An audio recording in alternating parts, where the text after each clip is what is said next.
जय गुरु जी महाराज, जय गुरु जी संगत जी।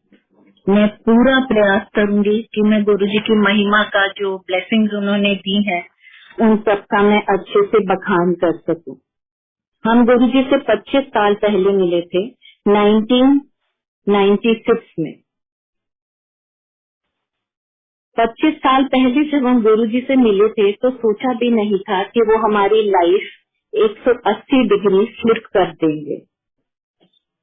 हम सबसे पहले गुरु जी के पास चंडीगढ़ में मिले थे। सबीना आंटी और तरुण अंकल मेरे हस्बैंड के बेस्ट फ्रेंड्स हैं।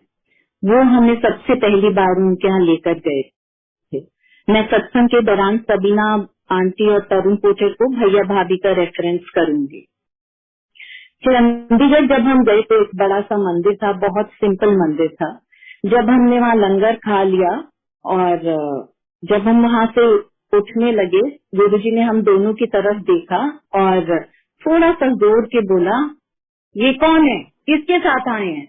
तब तरुण भैया निकल के आए और उन्होंने कहा, गुरुजी ये मेरा फ्रेंड है प्रवीण, ये मेरे साथ आया। गुरुजी ने कहा अच्छा अच्छा, कोई नहीं, लंगर खाया? हाँ जी खाया। ये हमारी बहुत छोटी सी मुलाकात थी, ये 1996 की बात है। उसके बाद मेरे बेटा बहुत छोटा था तो छोटे मंदिर तो हम इतना नहीं जा पाते थे, पर जितनी बार भी हम गुरुजी के पास गार्डन एस्टेट, एम्पायर एस्टेट गए, वो बहुत ही सुंदर एक्सपीरियंस होता था। गुरुजी इतने सुंदर थे देखने में संगत जी, कोई गुरुजी की तरफ 30 सेकंड्स तो क्या 10 सेकंड्स के लिए भी नहीं देख सकता था। ऐसे लगता था गुरुजी पूरे लैमिनेटेड हैं, उनके हैंड लैमिनेटेड हैं, सब कुछ लैमिनेटेड है, शाइन करता था वो हमेशा। और उनके आसपास इतनी पावर होती थी कि आप सोचते भी थे ना कि नजरें चुरा के शायद ही किसी और से बातें कर रहे हैं, तुम्हारी तरफ इनका ध्यान नहीं है, इनको नजर भर के देख लो। वो करने की भी ताकत नहीं होती थी, इतना ऑरा होता था गुरुजी का। और जब भी गुरुजी के हम चरण स्पर्श करते थे, गुरुजी हाथ जोड़ते थे, हमेशा गुरुजी खुद से हाथ जोड़ते थे नमस्ते के जेस्चर में। हमारी सबसे पहली मीटिंग थी गुरुजी से जो आमने सामने की हुई। मैं, मेरी बेटी, मेरा बेटा, तब बच्चे छोटे थे, और मेरे हस्बैंड, हम चारों बाहर डिनर करने गए हुए थे। वहाँ पर तरुण भैया का फोन आया कि गुरुजी प्रवीण से मिलना चाहते हैं और उन्हें उससे कुछ काम है। हम चारों के चारों, जबकि प्रवीण ने वहाँ नॉनवेज खाया था, उन्होंने कहा मैं आऊं कि नहीं मंदिर? ये सेड नहीं कोई बात नहीं, तुम मंदिर आ जाओ, गुरुजी बुला रहे हैं। हम उससे पहले एम्पायर स्टेट कभी नहीं गए थे। तो जब हम पहुंचे, हम ढूंढ ही रहे थे कि मंदिर कहाँ है। तरुण भैया आगे तक हमें लेने आए। हमने कहा कैसे आप ढूंढ रहे हो हमें? कहते हैं गुरुजी ने मुझे भेजा है कि वो आ गया है, जा बाहर से उसे ले आ। फिर हम एम्पायर एस्टेट में गए। हम गुरुजी वहाँ पर है ना कारपेट पे बैठे हुए थे कुछ संगत के साथ।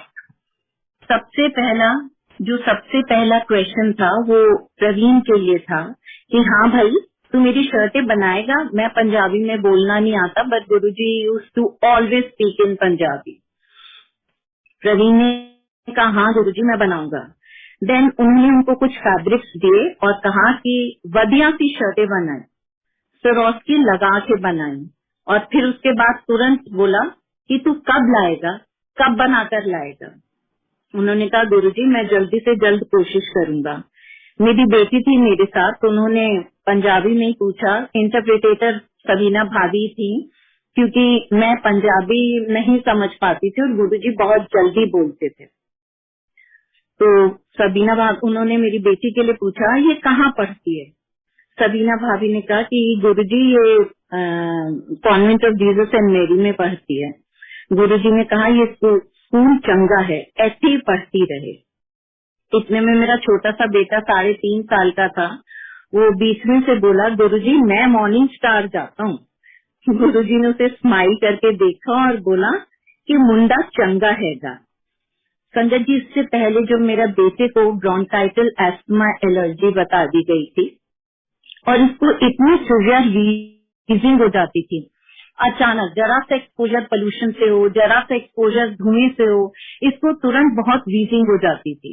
हमें नेबुलाइजर खरीदने को कह दिया डॉक्टर ने। तब इंडिया में ऐसे जल्दी से मिलता नहीं था, वो भी सिंगापुर से इम्पोर्ट करना पड़ता था। पर जिस दिन हमने गुरुजी ने ये कहा कि मुंडा चंगा है, उसके बाद कभी भी मेरे बेटे को वीजिंग, ब्रोंकाइटिस, अस्थमा, किसी की भी कभी कोई शिकायत नहीं हुई, आज तक नहीं। वहाँ पर हमने चाय प्रसाद पिया, फिर उन्होंने मेरी तरफ देखा और फिर उन्होंने कहा पंजाबी में कि मैं क्या करती हूँ। सबीना भाभी रिप्लाई, मुझे फिर पंजाबी नहीं समझ में आई। सबीना भाभी ने कहा गुरुजी ये हाउसवाइफ है। उन्होंने मुझे देखा और कहा एनु कुछ काम करना चाहिए। मैं एक परफेक्ट होम मेकर रही हूँ हमेशा, जिसने अपने घर और बच्चों को देखा है। मेरे लिए इस बात का कोई मीनिंग ही नहीं था जब गुरुजी ने मुझसे कहा कि इसको काम करना चाहिए। फिर रोमा आंटी मेरे हस्बैंड को वहीं उसी दिन छोटे मंदिर में अलग से लेकर गई और उन्होंने कहा कि आपको पता है कि आपको क्या सेवा मिल रही है। इस सेवा को करने के लिए लोग कुछ भी कर सकते हैं, लाइन लगा के खड़े हैं और आपको गुरुजी ने खुद बुलाकर ये सेवा दी है। 10-12 साल बाद मुझे रोमा आंटी कहीं मिली और मैंने उनसे पूछा, आंटी आप मुझे पहचानते हो? शी सेड, आप उन अंकल की आंटी हो ना जिनको गुरुजी ने मंदिर बुला के शर्ट के ऑर्डर्स दिए थे? उस दिन मैंने कहा, कहती उस दिन गुरुजी ने ही मुझसे कहा था कि अनु दसो कि इसको क्या मिल रहा है जो बहुत कम लोगों को मिल पाता है। गुरुजी, मैं संगत जी हमेशा से भगवान कृष्ण को मानती आई हूँ, बड़ी भक्ति करती थी उनकी बचपन से ही। और विश्वास करना, ये रियलाइज करना कि गुरुजी भगवान है, आसान नहीं होता है। मेरे को उनसे मिलने के बाद गुरुजी मेरी ड्रीम में आए। गुरुजी बहुत बड़े स्टेज पर थे और वहाँ पर वो कृष्ण बनकर आए, पीले पीताम्बर वस्त्र पहन के और बांसुरी हाथ में लेके, और मेरे मुंह से उनको देख के आवाज ही ना निकले कि ये गुरुजी कृष्ण भगवान के रूप में। वो मुझे विश्वास दिलाने आई थी कि जिस भगवान को तू मानती है वो भी मैं ही हूँ। उसके बाद गुरुजी ने बहुत सारी शर्ट सेवा हमें दी, बहुत सारी शर्ट सेवा दी। उन्हें फिरोस्की का बहुत शौक था। उन्होंने कहा मेरी सारी शर्टों में फिरोस्की लगा के लाएं और उन्होंने अनगिनत शर्ट सेवा दी। मुझे लगता था कि गुरुजी इतनी कमीजों को क्या करेंगे, पर लेटर मैंने रियलाइज किया कि वो उनके लिए नहीं थी, वो हमारा भाग्य बदलने के लिए थी। वो हमारा भाग्य बदलते थे, वो शर्ट हमसे डिजाइन करवा के हमसे बनवा के। उन्हें तो कोई जरूरत ही नहीं थी इन सब चीजों की। वो सिर्फ और सिर्फ हमारा कल्याण करना चाहते थे। एक बार तो गुरुजी ने छोटे छोटे पतले पतले स्टोर्स दिए पश्मीने के बहुत सारे और कहा कि चल प्रवीण अब इनकी शर्टें बनाकर लाए। संगत जी प्यासा कुएं के पास जाता है, भक्त भगवान के पास जाता है, उसके द्वार पे जाता है। मेरे हस्बैंड को एक बार ऑफिस में थे, उनको 4 बजे दोपहर के गुरुजी ने किसी संगत से फोन करवाया कि गुरुजी तुमसे मिलना चाहते हैं। अब अजीब सा लगता है ना कि भगवान हमसे क्यों मिलना चाहते हैं। तो उन्होंने कहा कि अभी एम्पायर स्टेट मंदिर आ जाओ।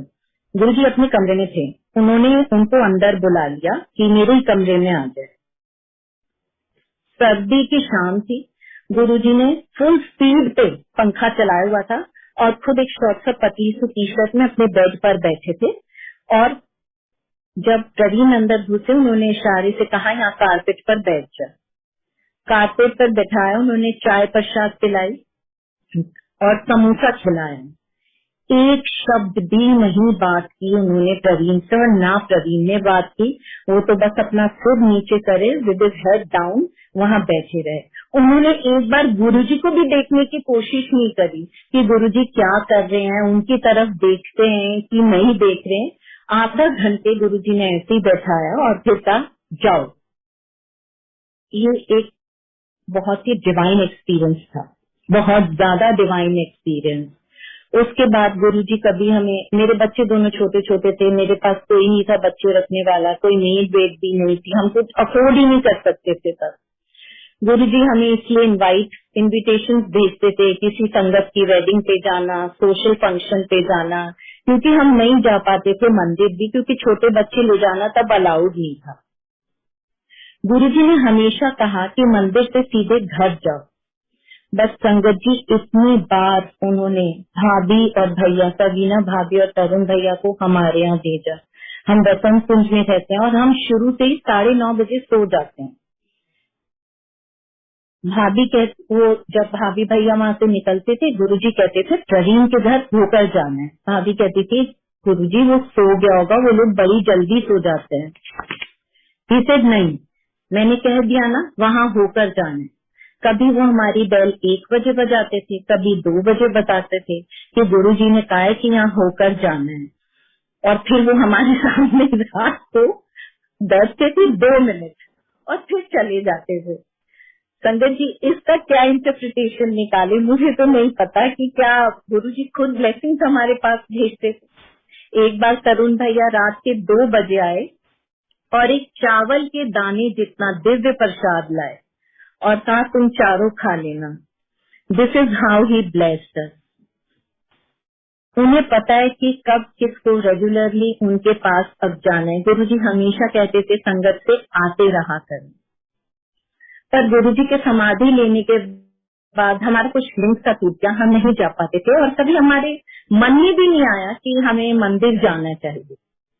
गुरुजी का स्वरूप घर में था, बस उसी का ध्यान कर लेते थे। मेरी तबीयत बहुत खराब हो गई। ये बात है 2010-11 की। मैंने सारी टेस्टिंग कराई, सारे टेस्ट कराए, कहीं कुछ भी नहीं निकला और मेरी हालत ये हो गई कि मैं एक घूंट पानी भी नहीं पी सकती थी। मुझे हमेशा बहुत घबराहट होती थी और खाना खाए हुए तो मुझे बहुत दिन हो गए थे। मैंने 2 बार प्रोग्राम बनाया कि अब मैं मंदिर जाती हूँ, दोनों बार मेरी हिम्मत नहीं हुई। एक दिन मेरी डॉटर ने कहा आज तो घसीटो चाहे कुछ करो, आपको गुरुजी के मंदिर चलना ही। मैं गुरुजी के मंदिर गई, वहाँ जाके मुझे लगा मैं तो बिल्कुल ठीक हूँ। चाय प्रसाद आई तो मेरे मन में आया तुझसे तो कुछ खाया पिया नहीं जाता, क्या करेगी। मैंने चाय प्रसाद भी पी ली। उसके बाद लंगर नीचे हॉल में होता था, तब बाहर कहीं लंगर नहीं होता था, खाली नीचे वाले ही लंगर हॉल था, वहीं पर खाते थे। तो मैं वहाँ पर बैठी, मैंने बिना किसी हिचक के, बिना कुछ के पूरी 1 रोटी प्रसाद खा लिया। मुझे बड़ा अचरज कि मैं 2 फांस पपीते की भी नहीं खा सकती थी, ये मैं कैसे खा पा रही हूँ। और संगत जी बिलीव में मैं दूसरी रोटी प्रसाद भी खा सकती थी, पर मेरे मन में इतना डर था, मैंने वो रोटी प्रसाद एक ही खाई। उसके बाद धीरे धीरे मेरी तबीयत एक बार में गुरुजी ने ठीक नहीं की, क्योंकि उन्हें पता था कि इन्हें हर हफ्ते मुझे मंदिर में बुलाना पड़ेगा। मैं हर हफ्ते गुरुजी के पास जाती रही। ना मुझे पता कि मुझे क्या बीमारी हुई थी और ना मुझे पता मेरा इलाज क्या हुआ, पर मैं संगत जी बिल्कुल ठीक हो गई। 6 महीने में मुझे याद भी नहीं रहा कि मैं कभी बीमार भी थी। एक बहुत प्यारा सा इंसिडेंट मैं बताना चाहूंगी संगत जी। एक बार प्रवीण अब्रॉड गए थे तो वहाँ ड्यूटी फ्री शॉप से टोबलरन चॉकलेट लाए। तब वो यहाँ इंडिया में दुकानों पे नहीं मिलती थी, अब तो मिल जाती है। वो एक हफ्ते बाद ही कुछ ऐसा हुआ कि गुरुजी ने तरुण भैया को कहा कि प्रवीण को यहाँ बुला लो। वो नेल्सन मंडेला मार्ग है ना, जहाँ पर आज के प्रेजेंट डे मॉल्स हैं, वहाँ पर गुरुजी की 2-3 गाड़ियां लगी हुई थी। वहाँ पर गुरुजी ने कहा प्रवीण को यहाँ पर बुला लो। प्रवीण जब घर से निकलने लगे वो चॉकलेट उठाई। मैंने कहा इसका क्या करना है कि मैं गुरुजी को दूंगा। मैं तो बहुत ही एप्रीहेंसिव हो गई, डर गई, ऐसे कैसे कोई करना चाहिए, गुरुजी को आप चॉकलेट दोगे। बट ही सेड नहीं, मेरा बहुत मन है, मैं देना चाहता हूँ गुरुजी को चॉकलेट। मैं तो कुछ जवाब मेरे पास बना नहीं, वो चॉकलेट लेकर चले गए। वहाँ पर गुरुजी को उन्होंने वो छोटी सी चॉकलेट, गुरुजी महाराज, महाराजों के महाराज, उनको उन्होंने छोटी सी चॉकलेट दी and Guruji was so happy, delighted totally. He said Praveen तुम मेरे वास्ते लाए, तो मेरे लिए स्पेशली लाया है, बच्चों की तरह। ऐसे कोई भगवान होते हैं? ऐसे भगवान ना कभी देखे ना कभी सुने।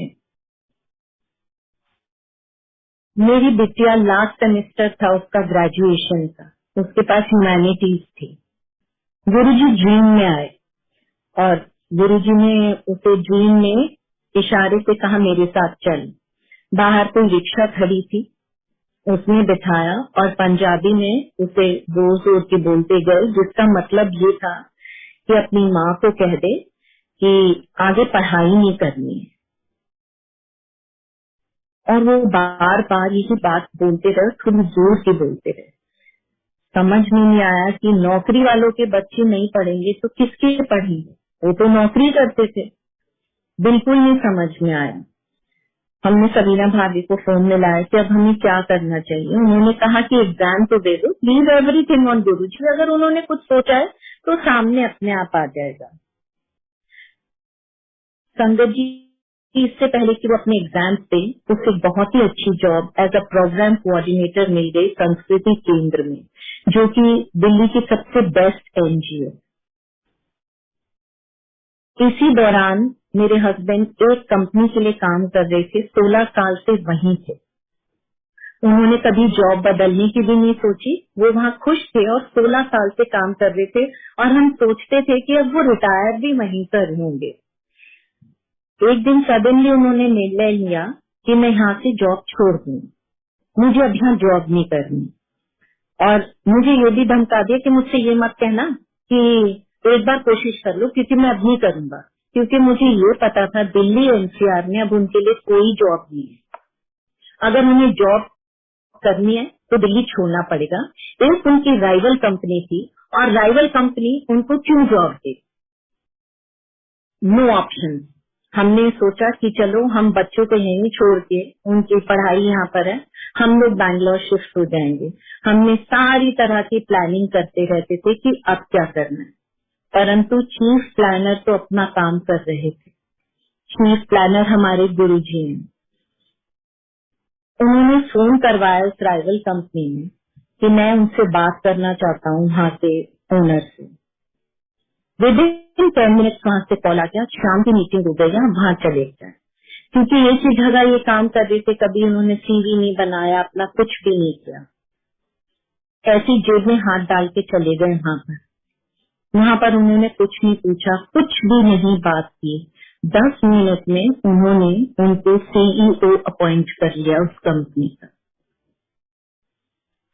संगत जी इसके बाद एक और अचरज की बात, जिस कंपनी में वो काम करते थे 4 महीने के अंदर उनके छोड़ने के बाद वो कंपनी बंद हो गई। गुरुजी अपनी संगत के रास्ते के रोड़े कैसे हटाते हैं। एक जॉबलेस आदमी को नौकरी ढूंढी और एक जब आपने खुद से नौकरी छोड़ी हो, बहुत फर्क होता है, बहुत ज्यादा फर्क होता है।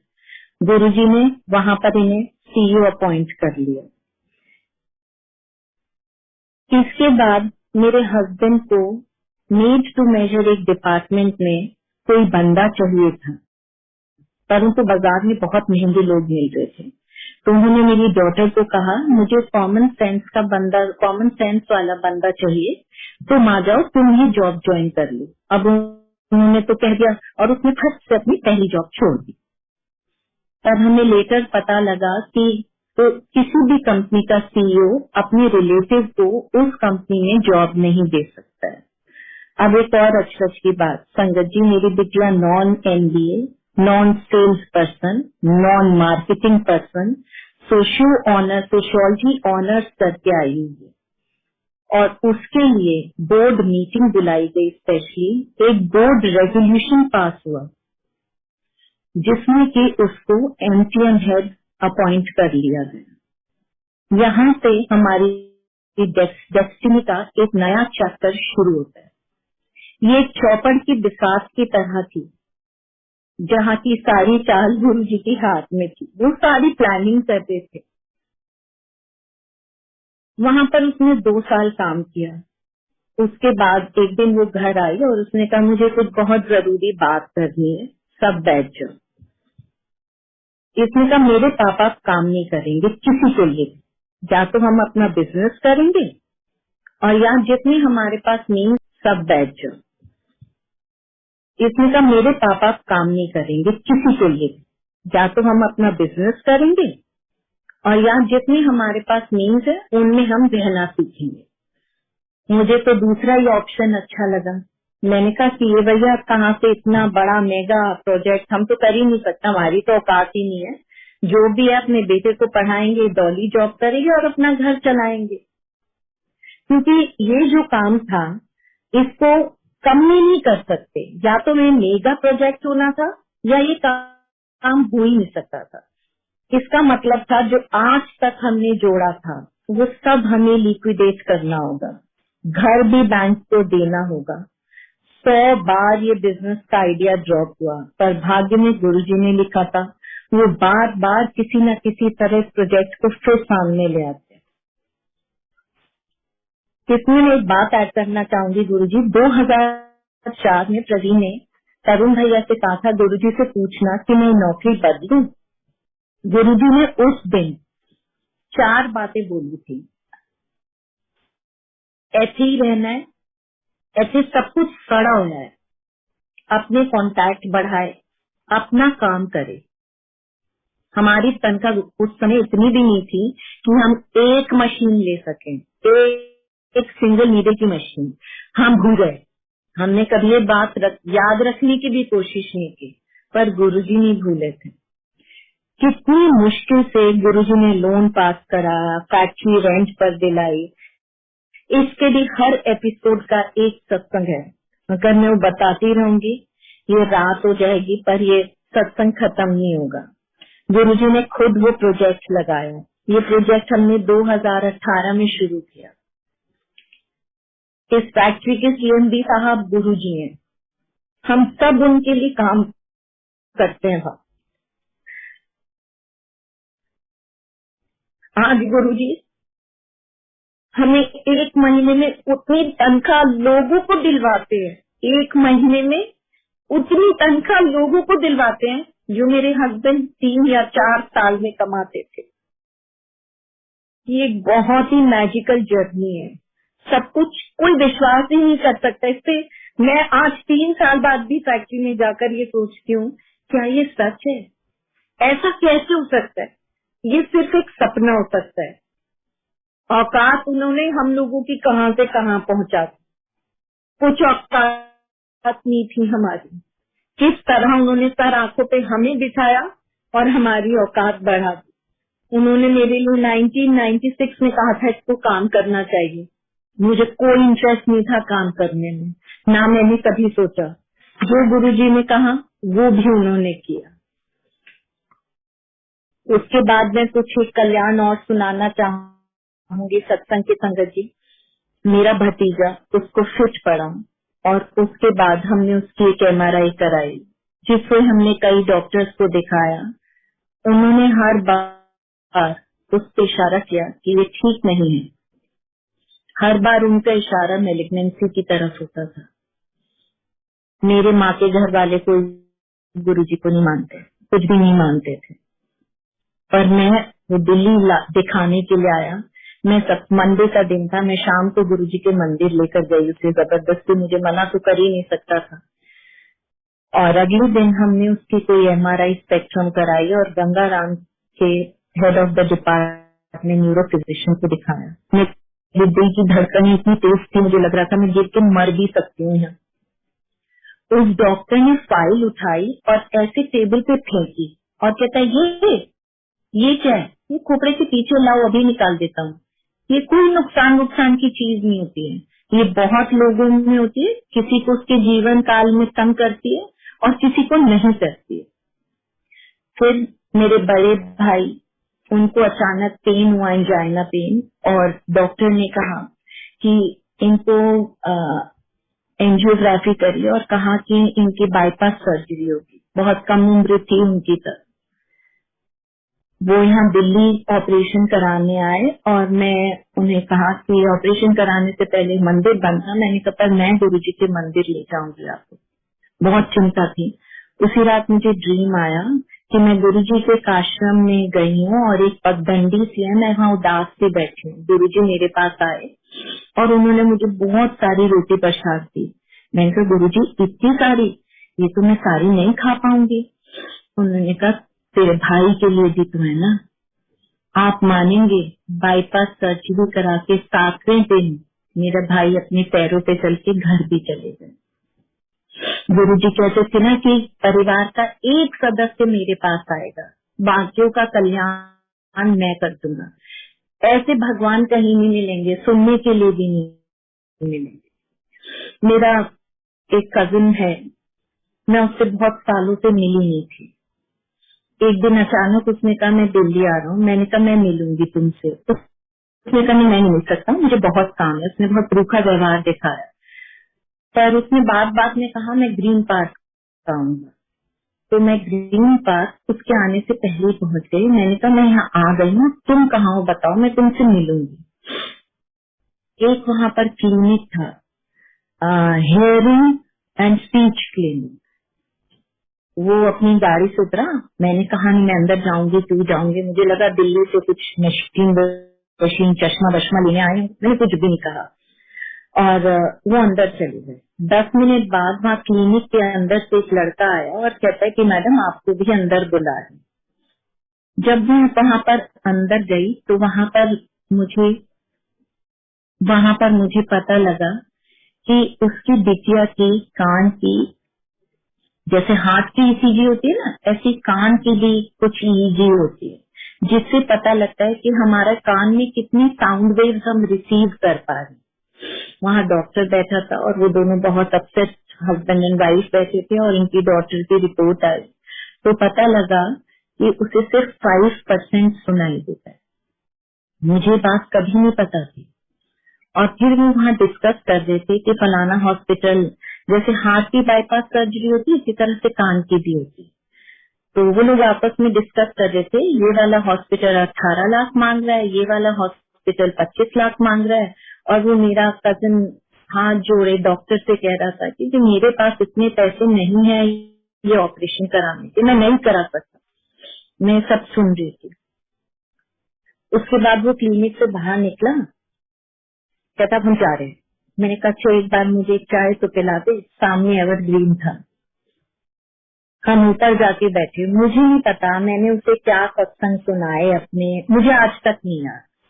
पर जब मैं एक्सटेम्पोर बोलती चली गई। जब मैं रुकी तो मैंने देखा उस बच्ची की आंखों में आंसू थे, उसकी माँ की आंखों में आंसू थे और मेरी कजिन की आंखों में आंसू थे। तो वो भाभी मेरी कहती है दीदी मुझे विश्वास हो रहा है, आप मुझे कब लेके चल सकती हो। मैंने कहा मंदिर खुला होगा पर वो दिन में नहीं खुलता, वहाँ रात को ही जाना पड़ेगा। तो बोले हमें वापस अपने शहर जाना है। मैंने कहा पर देखो आपको मैं इसमें कुछ भी नहीं कर सकती, मंदिर तो अब शाम को ही खुलेगा। उन्होंने कहा अच्छा हमें चांदनी चौक थोड़ा सा काम है, हम वो काम कर कर आते हैं। वो चले गए, शाम को मेरे घर आए तो मेरे पास एक पेंडेंट था। संगत जी मैं बिल्कुल ये ऐसा कभी भी नहीं करती हूँ कि मैं बताऊं किसी को कि आपको ऐसे करना चाहिए, इसके करने से ऐसा होगा। मैं कभी नहीं बोल पाती किसी को। मेरे पास एक पेंडेंट था और मैंने उनसे कहा कि भाभी जी आप है ना रोज इसे ना ग्लास में रात में डुबो देना और सुबह अपनी बिटिया को पानी पिला देना इसका, और ऐसा आप करते रहना। उन्होंने कहा ठीक है। मेरे बोर्ड पे गुरु जी का स्वरूप था छोटे से फ्रेम में, मैंने उनको वो दे दिया। शाम को उन्होंने लंगर खाया और उसके बाद वो चले गए। मैंने कभी पलट के नहीं पूछा क्योंकि वो लोग खुद इतने दुखी थे, बहुत ज्यादा दुखी थे। मैं बार बार पूछ के उनका दुख नहीं बढ़ाना चाहती थी। मेरे पास करीबन 40 दिन बाद मेरे कजिन का फोन आया, कहते कुछ बात करनी है तुझसे। मैंने कहा बोल भाई। कहते नहीं अभी नहीं बताऊंगा। और उसने अपना मन पलट लिया, फोन रख दिया। कहता है सही वक्त पे बताऊंगा। मैंने खुद भी कुछ नहीं बोला। उसके बाद उसका 1 हफ्ते बाद फिर से फोन आया। कहता है बहन तेरे पैर धो के पीऊं, क्या करूं मैं, बता मैं तेरे लिए क्या कर सकता हूँ। मैंने कहा क्या हुआ। कहता है मेरी बेटी को कान से 70-75% सुनाई देने लगा है। कहता है जब मैं पहली बार तेरे पास फोन किया था ना, मेरे पास सिर्फ एक हॉस्पिटल की रिपोर्ट थी, मुझे लगा है गलत भी हो सकती है। तो उसने फिर दोबारा अपोलो में रिपोर्ट कराई, और जब दोबारा अपोलो में कराई तब 85% हेयरिंग लौट आई थी। कितना बड़ा मिरेकल है गुरु जी। तो उसने इसी बीच, इसी 40 दिन के दौरान, उन लोग का बहुत दिनों से तिरुपति बालाजी जाने का मन था, हस्बैंड वाइफ का, वो नहीं जा पा रहे थे। इन्हीं 40 दिनों के दौरान वो वहाँ तिरुपति बालाजी गए दोनों। उनकी बेटी ने उनको रात को 2 बजे फोन किया कि पापा मुझे आपसे जरूरी बात करनी है। वो भी डर गया, रात को 2 बजे क्या हुआ। कहते पापा मुझे अभी अभी ड्रीम आया, आधे तिरुपति बालाजी और आधे गुरुजी वो मेरे पास आए और मुझसे बोले तेरे को कानों से सुनाई नहीं देता ना, मैं तेरे कान ठीक करने वास्ते आया हूँ। आज भी मैं जितनी बार भी ये सत्संग सुनाती हूँ मेरे रोंगटे खड़े हो जाते हैं सुनाए। ये किसी की देखी सुनी बात नहीं है, ये बिल्कुल पर्सनल एक्सपीरियंस है। अब उस बच्ची की शादी भी हो गई और वो अपने घर बहुत खुश है। संगत जी अगर मैं ऐसे ऐसे छोटे छोटे सत्संग सुनाऊंगी तो शायद रात हो जाएगी। गुरु जी मुझे माफ करना अगर मैंने कुछ गलत बोला हो या कुछ अलग सुना दिया हो। थैंक यू सो मच संगत जी। जय गुरु जी संगत जी।